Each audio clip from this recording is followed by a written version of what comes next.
우리 자유 계신 분들과 인사합니다. 사랑합니다. 축복합니다.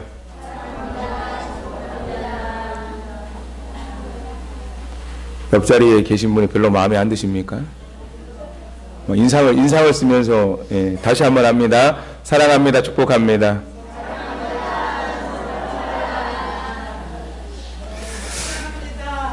예, 7월에 첫 주일을 맞이합니다. 2016년이 시작한 지 엊그제 같은데 벌써 6개월 절반이 지났습니다. 6개월 동안 어떻게 사셨습니까? 2016년 시작하면서 많은 계획을 세웠습니다.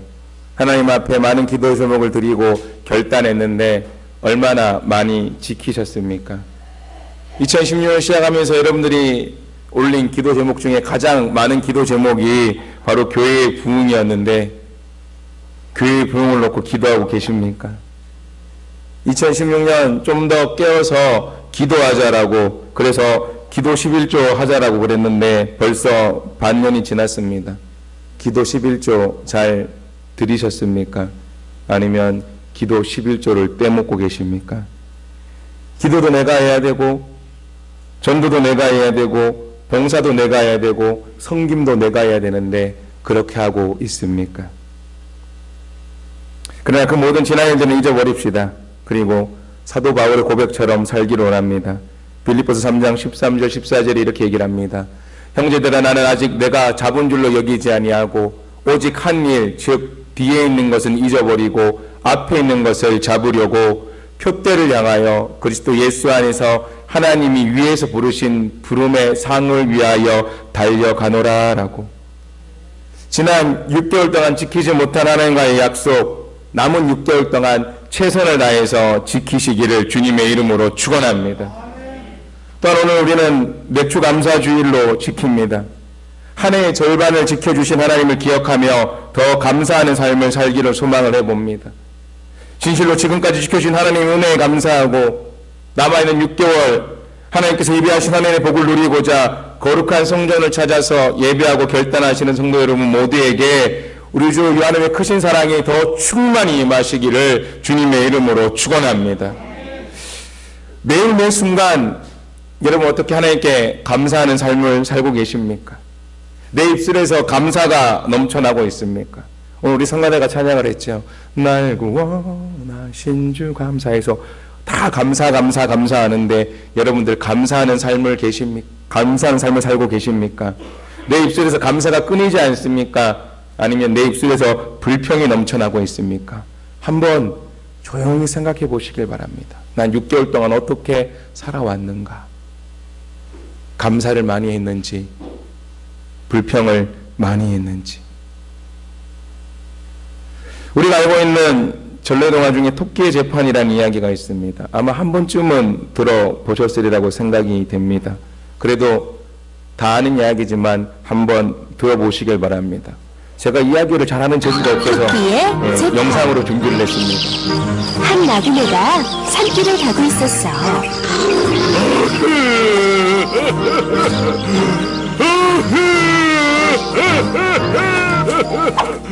뭐지? 호랑이 소리 같기도 하고. 나그네가 조심조심 그곳에 가보니 호랑이 한 마리가 깊은 구덩이에 빠져서 울고 있는 거야. 아이고 나그네님, 제발 이 불쌍한 호랑이 좀 살려주시오. 은혜는 꼭 갚을 테니 부디 여기서 좀 꺼내주시오. 꺼내줄 테니 나를 잡아먹으면 안 되네. 예, 걱정 마세요 나그네님.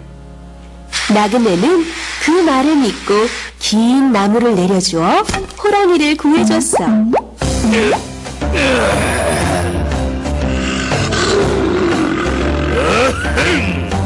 이제 살 것 같네. 온종일 갇혀 있었더니 배가 고픈데 널 잡아먹어야겠다. 내 이놈! 약속을 해놓고 이러는 법이 어디 있느냐? 약속은 무슨 약속? 이 몸이 배가 고파 안 되겠다. 호랑이의 뻔뻔스러움에 나그네는 어이가 없었어. 마침 길가에 있던 황소에게 물었지. 황소야, 호랑이가 약속을 지키지 않는다. 넌 어떻게 생각하느냐?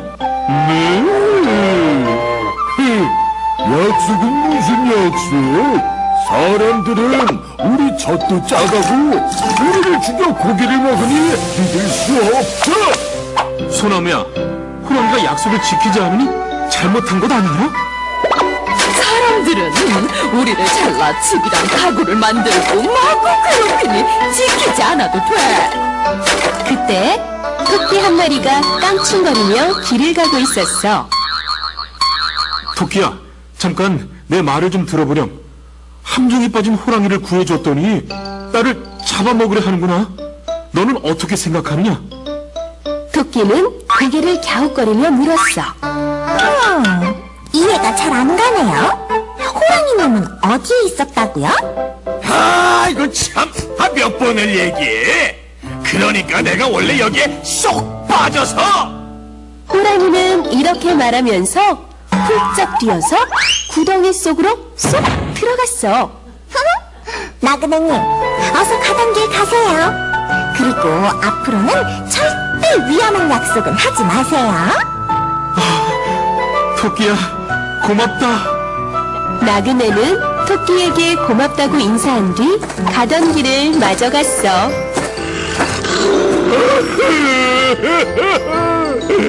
아이고, 선배님 잘못했어요. 꺼내주세요.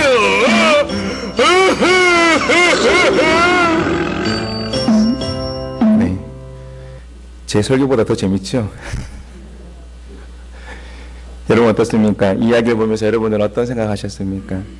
이 이야기 속에는 위험한 약속을 하지 않는 것이 좋다라는 교훈도 있지만 은혜를 배신하고 감사할 줄 모르는 자는 호랑이처럼 다시 공경에 빠지게 된다는 교훈도 우리에게 줍니다. 사랑하는 성도 여러분, 세상에 많은 사람들이 이 호랑이와 같이 은혜를 너무나도 빨리 잊어버리고 감사할 줄 모릅니다. 오히려 은혜를 어떻게 합니까? 배신으로 갚는 경우가 많이 있습니다. 그런데 성경에도 보니 그런 민족이 등장을 합니다. 바로 구약 성경에 나오는 이스라엘 백성들이 그랬습니다. 이스라엘 백성들 하나님께서 구원의 은혜를 베풀어 주셨습니다. 그래서 400년 동안의 노예 생활을 마감할 수 있었습니다. 애굽에서의 400년 동안의 생활, 그것을 마감할 수 있는 것, 그건 모든 다 하나님의 은혜였습니다. 그들이 한 것이 아무도 없지요. 하나님의 은혜로 애굽에서 탈출해서 자유의 몸이 되었지만 그들의 입술에서는 하나님을 찬양하는 소리보다, 하나님께 감사하는 소리보다 하나님께 불평과 불만하는 소리만 가득했습니다. 출애굽한 이스라엘 백성도 어떻게 합니까? 마실 물이 없다, 먹을 것이 없다. 먹을 것과 마실 물을 주었더니 고기가 먹고 싶다, 불평합니다. 그러면서 하나님께서는 그런 이스라엘 백성들을 위해서 낮에는 구름 기둥으로 밤에는 불 기둥으로 보호하셨고 광야길을 가는 내내 물과 먹을 것을 주셨습니다. 먹을 것을 주셨지만 이스라엘 백성들은 감사하지 않았습니다. 하나님께서 이스라엘 백성들에게 광야에서 어떤 먹을 것을 주셨습니까? 바로 만나를 주셨지요. 만나라는 단어의 뜻은 이것이 무엇인가입니다. 백성들이 처음 보는 것이었습니다. 그래서 도대체 이것이 뭐냐? 만나라고 불렀다라는 것입니다. 하나님께서는 먹을 것이 없다고 불평하는 이스라엘 백성들에게 새로운 하늘 양식을 주신 줄 믿으시길 바랍니다. 그러나 이 만나를 대하는 태도가 시간이 지날수록 달라지지요. 왜 그렇습니까? 하나님께서 만나를 주시는 것을 너무나도 당연하게 여겼기 때문입니다. 감사의 마음이 사라지고 나니 만나에 대한 그것을 대하는 자세가 달라졌습니다. 하나님께서 처음 만나를 줬을 때 이스라엘 백성들은 만나를 먹고 이렇게 얘기를 했습니다. 따라서 합니다. 야, 꿀맛이다. 그게 꿀맛입니까? 맛이 없는 것 같습니다. 다시 한번 합니다. 야, 꿀맛이다. 출애굽기 16장 31절에 이렇게 되어 있습니다. 이스라엘 족속이 그 이름을 만나라 하였으며 가시 같고 희고 맛은 꿀 섞은 과자 같았더라. 만나의 맛이 얼마나 기가 막히게 맛있었으면 꿀 섞은 과자 같다라고 표현했습니다. 왜 굳이 만나를 그 맛을 꿀에 비유를 했을까요? 지금 우리가 살고 있는 이 세상에는 참 맛있는 것이 많이 있습니다. 그러나 성경이 기록될 당시에만 해도 사람들에게 있어서 꿀보다 더 맛있는 것은 없었습니다. 지난번 성지순례를 다녀왔을 때 요르단에서 가이드 되셨던 목사님이 이런 말씀을 하셨습니다. 이스라엘에서 나오는 꿀이 너무 맛있다고. 그래서 가끔 한국 들어올 때 그 아는 사람들에게 그 이스라엘 꿀을 선물로 주시면서 뭐라고 얘기를 하냐면 이것이 바로 세례 요한이 들에서 먹던 석청입니다. 이렇게 하면 막 사람들이 엄청 좋아한다고 그렇게 얘기를 했다고 합니다. 아무튼 그 꿀이 너무너무 맛있다라는 것입니다. 출애굽할 당시에 있어서 꿀은 세상에서 가장 맛있는 음식이었습니다. 따라서 만나의 맛을 꿀 섞은 과자라고 표현한 것은 그때 당시 만나의 어떤 음식입니까? 세상에서 가장 맛있는 음식이라는 이야기가 됩니다. 이 만나는 이스라엘 백성들이 하나님을 열심으로 섬겨서 하나님께서 그들에게 상으로 주신 것입니까? 하나님의 말을 잘 들어서 하나님께서 그래 너 말 잘 들었어 그렇게 해서 하나님께서 상으로 준 것이 만나였습니까? 그렇지 않습니다. 이스라엘 백성들이 하나님께 불평하고 원망해도 그들에게 먹을 것이 필요하다는 이유로 하나님께서 베풀어 주신 은혜, 그것이 바로 만나인 줄 믿으시길 바랍니다. 은혜의 선물이었습니다. 그런데 그런 만나를 먹고 이스라엘 백성들이 한 일이 뭔 줄 아십니까? 금송아지 우상을 만들어 섬겼습니다. 그러므로 금송아지를 섬긴 벌로 하나님께서 만나를 내리지 않아도 이스라엘 백성들이 할 말이 있습니까? 없습니까? 없지요. 그러나 이스라엘 백성들이 금송아지를 섬기던 그날에도 하늘에서 만나는 내렸습니다. 그들이 서로 당을 지어 싸울 때에도 만나는 내렸습니다. 심지어 모압 여인들과 가늠할 때에도 만나는 내렸습니다. 이처럼 온갖 못된 행실에도 불구하고 하나님께서는 은혜로 그들에게 만나를 내려주셨습니다. 아침에 자고 일어나면 사방에 만나가 깔려있지요. 이스라엘 백성들은 아침에 일어나서 그 만나를 죽기만 하면 됩니다. 하나님께서는 그 만나를 통해서 하나님께 대한 감사와 하나님을 의지하는 방법을 배우기를 원하셨습니다. 출애굽기 16장 4절에 보면 이렇게 되어 있습니다. 그때 여호와께서 모세에게 이르시되 보라 내가 너희를 위하여 하늘에서 양식을 비같이 내리리니 백성이 나아가서 일용할 것을 날마다 거둘 것이라 이같이 하여 그들이 내 율법을 준행하나 아니하나 내가 시험하리라 라고. 그날에 필요한 일용할 양식을 그날 거두어야만 했습니다. 안식일 전날에만 만나가 이틀치 내렸고 다른 날에는 필요 이상으로 거두어봤자 전부 다 더 썩어서 먹을 수가 없었습니다.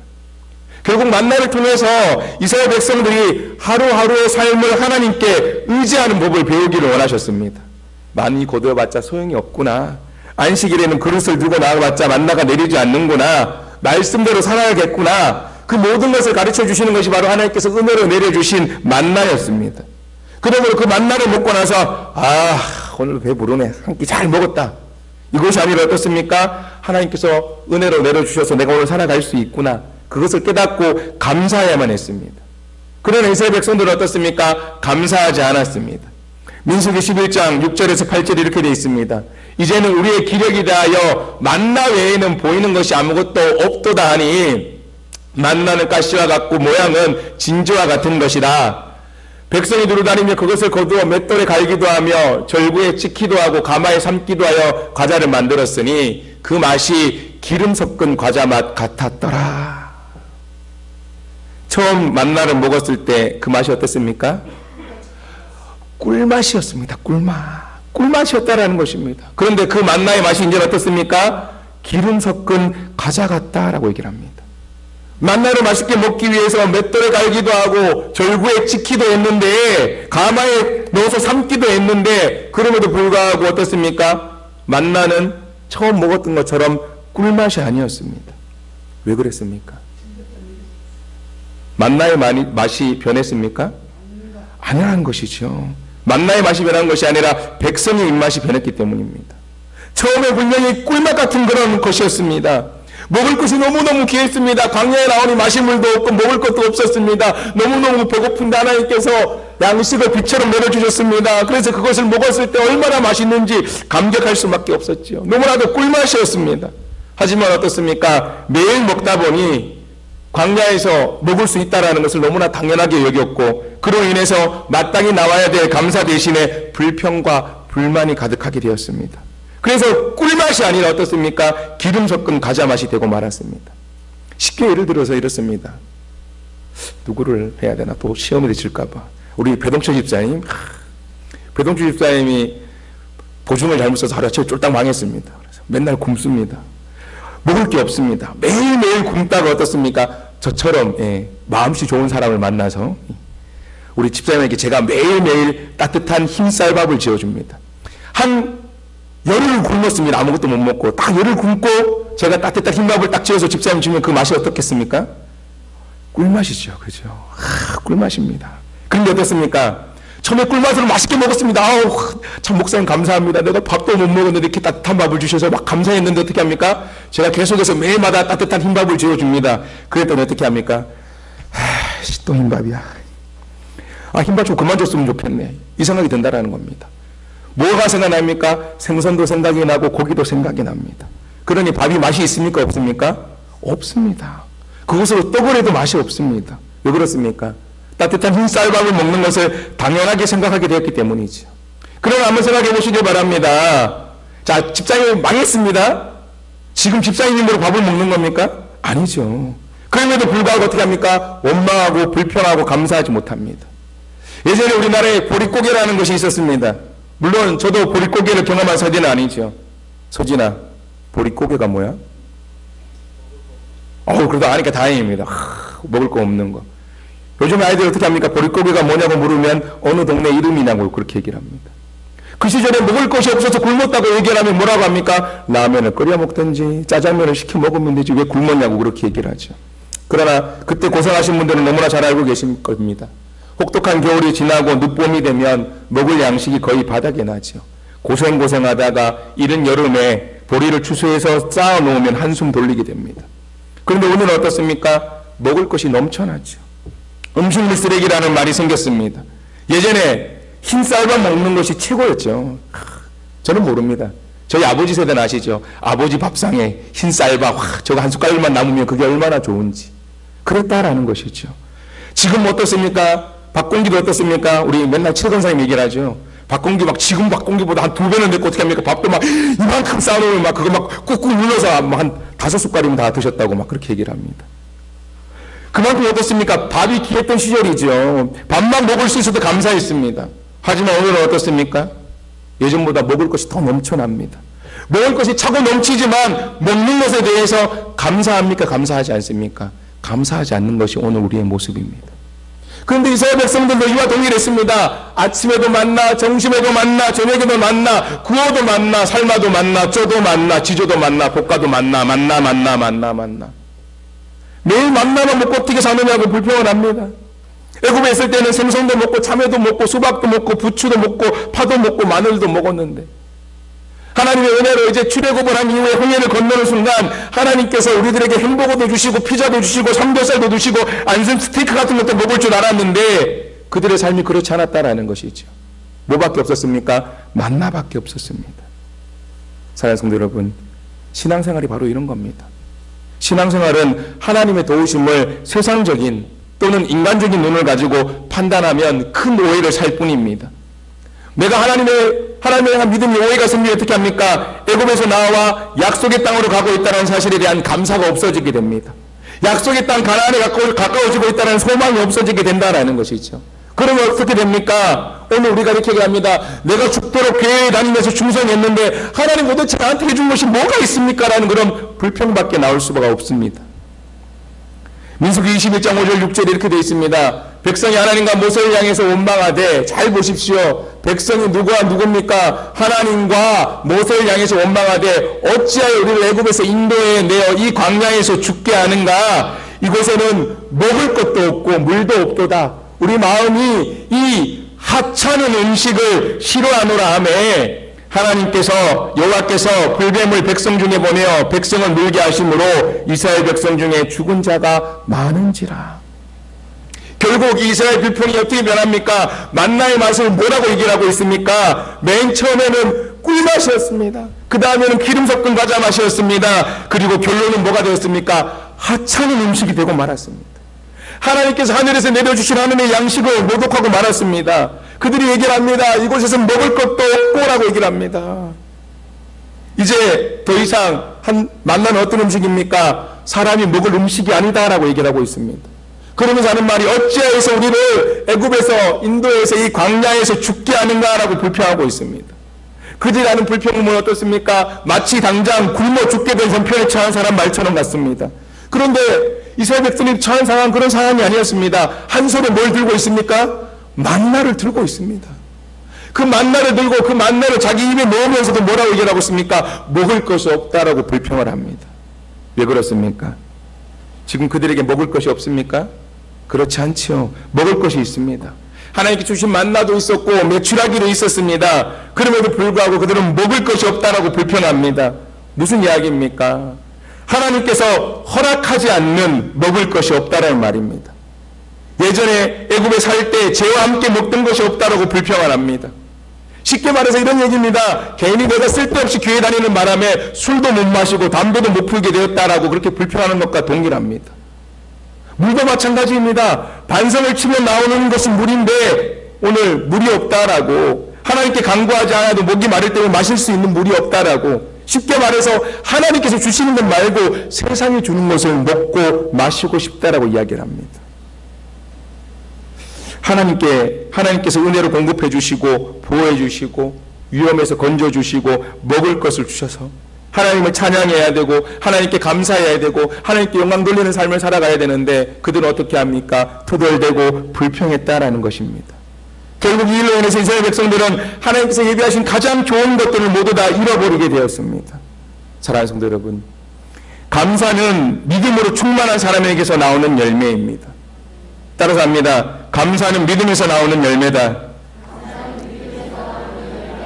감사에 인색한 것은 믿음보다는 믿지 못하는 것을 더 의지하고 있다는 그런 증거입니다. 내가 하나님을 믿지 못한다는 그런 증거입니다. 믿음이 충만할수록 긍정적이고 더 많은 감사의 제목을 찾아내며 만족하고 행복한 삶을 살게 됩니다. 믿으십니까? 오늘 본문 어떻습니까? 사도 바울이 골로새 교회에게 보낸 편지입니다. 사도 바울을 생각해 보시길 바랍니다. 성경을 잘 읽어보십시오. 성경을 읽어보면 사도 바울처럼 예수 그리스도 때문에 고난을 많이 당한 사람을 찾기가 어렵습니다.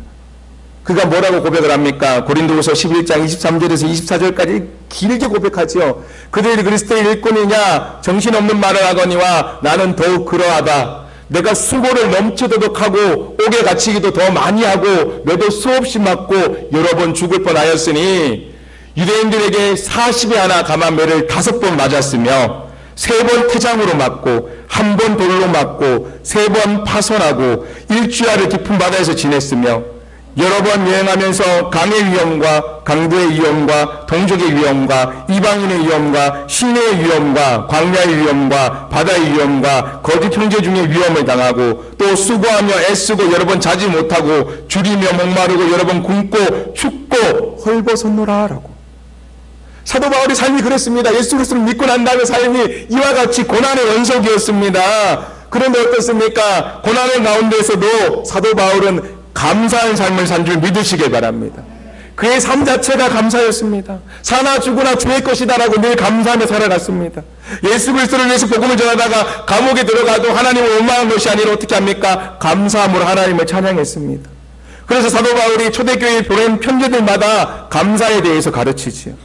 오늘 본문도 마찬가지입니다. 오늘 본문도 어떻습니까? 오늘 본문 골로새 교회에 보낸 편지입니다. 오늘 본문을 한마디로 요약하면 너희는 감사하는 자가 되라라는 그런 의미입니다. 이제 우리 좌우에 계신 분들과 인사합니다. 감사하는 사람이 됩시다.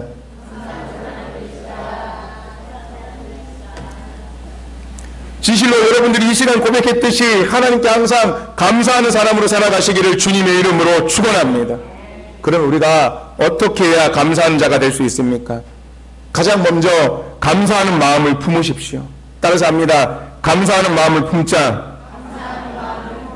오늘 본문 15절 이렇게 되어 있습니다. 그리스도의 평강이 너희 마음을 주장하게 하라. 너희는 평강을 위하여 한 몸으로 부르심을 받았나니 너희는 또한 감사하는 자가 되라 라고. 그리스도의 삶의 목적은 감사하는 존재가 되는 데 있습니다. 물론 감사가 내 뜻대로 되는 것이 아니죠. 그러나 그리스도의 평강이 우리의 마음을 주장하면 감사하는 자로 살게 될 줄 믿으시길 바랍니다. 그리스도의 평강이 어떻게 우리의 마음을 주장하게 됩니까? 예수 그리스도의 구원이 내게 이루어질 때 그리스도의 평화가 내 마음속에 이루어지게 됩니다. 우리는 죄로 말미암아 하나님과 원수되었고 이웃과 갈등하며 살아갈 수밖에 없는 존재였습니다. 그러나 예수 그리스도께서 십자가에서 죽으시고 화목 제물이 되셔서 하나님과 우리 사이에 원수된 것을 화목하게 하시고 이웃의 갈등과 불협화음을 청산하고 서로 화목하게 하신 줄 믿으시길 바랍니다. 이 자리에 있는 우리는 이처럼 놀라운 하나님의 은혜와 사랑을 입었기 때문에 감사하며 살아가야 될 줄로 믿습니다. 감사하는 마음을 가지면 가정에서 부부가 서로 화목합니다. 감사하는 마음을 가지면 직장에서 동료 간에 화목합니다. 감사하는 마음을 가지면 어떤 환경 속에서도 서로 화목하며 평화를 이룰 수 있습니다. 그래서 이 시간 예수님께서 우리를 향해서 말씀하십니다. 요한복음 14장 27절에 평안을 너희에게 끼치노니 곧 나의 평안을 너희에게 주노라. 내가 너희에게 주는 것은 세상이 주는 것과 같지 아니하니라. 너희는 마음에 근심하지도 말고 두려워하지도 말라라고. 우리는 평강을 위해 한 몸으로 부르심을 받았습니다. 그리스도 예수 안에서 구원을 얻은 자로서 늘 감사하며 그 감사를 고백하며 살아가야 될 줄로 믿습니다. 그래서 빌립보서 4장 6절 7절에 이렇게 얘기를 합니다. 아무것도 염려하지 말고 다만 모든 일에 기도와 간구로 너희 구할 것을 감사함으로 하나님께 아뢰라. 그리하면 모든 지각에 뛰어난 하나님의 평강이 그리스도 예수 안에서 너희 마음과 생각을 지키시리라 라고. 근심과 염려가 찾아올 때 기도하고 마음을 감사로 바꾸면 하나님의 평강이 우리들에게 임하는 줄 믿으시길 바랍니다. 하나님의 평강과 감사는 항상 같이 갑니다. 감사하는 마음을 품으면 마음의 평안이 넘쳐납니다.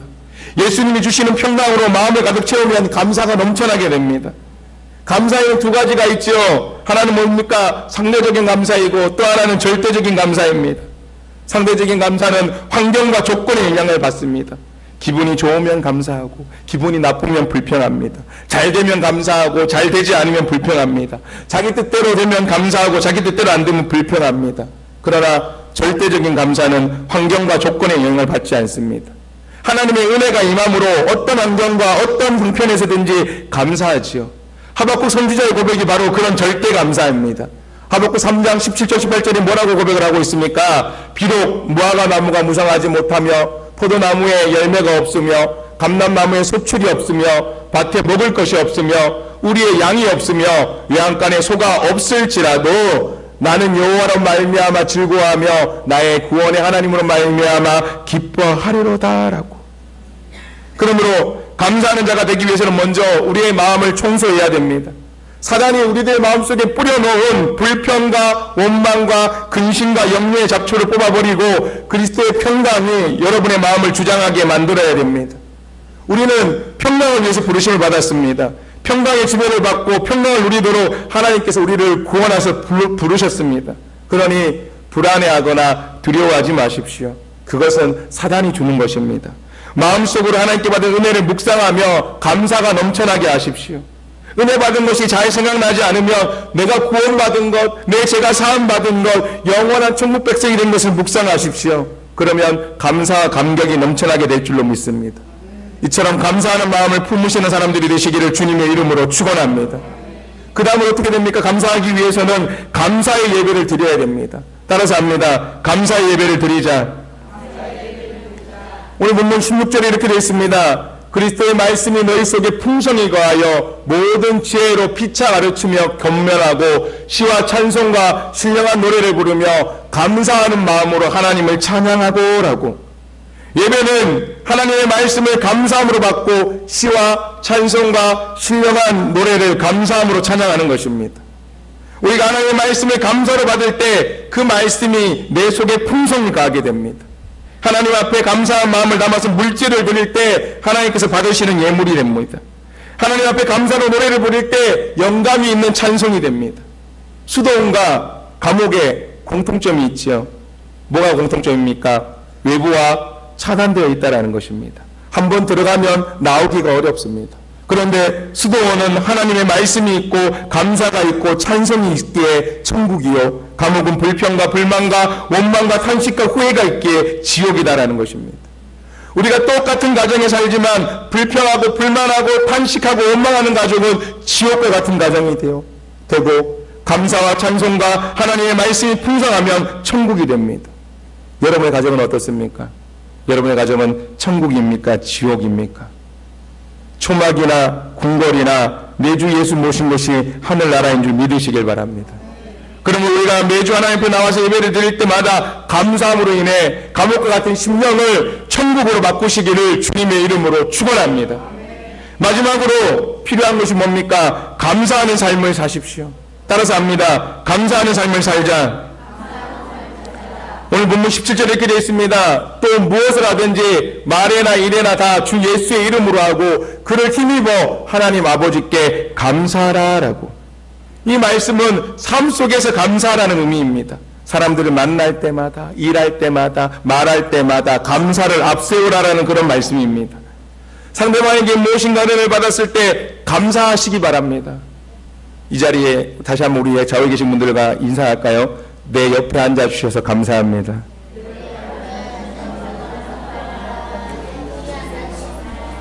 할렐루야. 그렇게 감사할 때 어떻게 합니까? 듣는 이가 행복해집니다. 그런데 우리가 감사를 잊어버리면 우리의 마음이 상심이 되죠. 감사한 마음을 가지고 일하면 능률이 어립니다. 인간관계도 마찬가지죠. 누군가 은혜를 계속 베풀어 줄 때 감사할 줄 모르고 그것을 당연하게 여기면 어떻게 합니까? 은혜를 베푸는 사람이 더 이상 은혜를 베풀기가 싫어집니다. 하나님과의 관계 비유와 동일한 줄 깨달으시길 바랍니다. 하나님께 감사하는 자에게 하나님께서 더욱더 큰 감사가 넘치게 한다는 것을 믿으시길 바랍니다. 그러므로 늘 우리는 어떤 삶을 살든지 간에 감사하시길 바랍니다. 가정에서는 어떻게 합니까? 아내가 남편을 보면서 감사하시고 남편은 아내를 보면서 감사하시길 바랍니다. 그때 행복한 가정이 될 줄로 믿습니다. 교회 안에서 어떻습니까? 성도가 성도를 향해 감사하시길 바랍니다. 여러분 음성 주함께 오실 때 이런 생각을 하시길 바랍니다. 내가 어떻게 이 교회를 오게 됐을까? 내가 이렇게 좋은 교회, 어떻게 이렇게 좋은 목사님을 만나게 됐을까? 너무 감사하다라고 얘기를 해야 되지. 아이씨, 도대체 이 교회 이 모양이야, 도대체. 목사님도 저 모양이고, 뭐 다 이 모양이야. 이렇게 하는 사람들 어떻게 합니까? 교회 안에서 감사를 누리지 못하고 행복한 삶을 누리지 못한다라는 것입니다.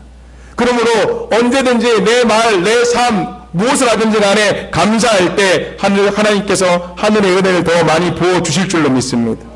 사랑하는 성도 여러분, 오늘은 맥주 감사 주일입니다. 하나님께서 우리에게 감사의 절기를 주신 이유가 무엇입니까? 그리고 이 감사의 절기를 주시면서 이 감사의 절기를 지키라고 말씀하시는 이유가 어딘지 아십니까? 그냥 두면 우리는 본능적으로 감사를 잊어버리기 때문입니다. 사단이 우리의 감사를 훔쳐가기 때문입니다. 1년 12달 늘 감사하며 살아가야 되지만 그렇지 못하기에 감사의 절기를 통해서 잃어버린 감사를 회복하라라고 주님 말씀하고 있습니다. 그러므로 오늘 이 시간 이후로 불평은 다 버리시기를 주님의 이름으로 축원합니다. 감사하는 자가 되십시오. 날마다 하나님께 감사하는 마음을 품고 감사의 예배를 드립시오. 그리고 감사하는 삶을 살기 위해서 힘쓰십시오. 이 맥주 감사 주일에 잃어버린 감사를 회복하십시오. 그래서 여러분의 가정, 우리 교회, 여러분이 있는 어떤 곳이든지 간에 늘 감사가 넘쳐나고 기쁨이 넘쳐나고 행복이 넘쳐남으로 말미암아 그 누구보다 아름다운 삶을 살아가시는 귀한 성도들이 되시기를 주님의 이름으로 축원합니다. 기도합니다.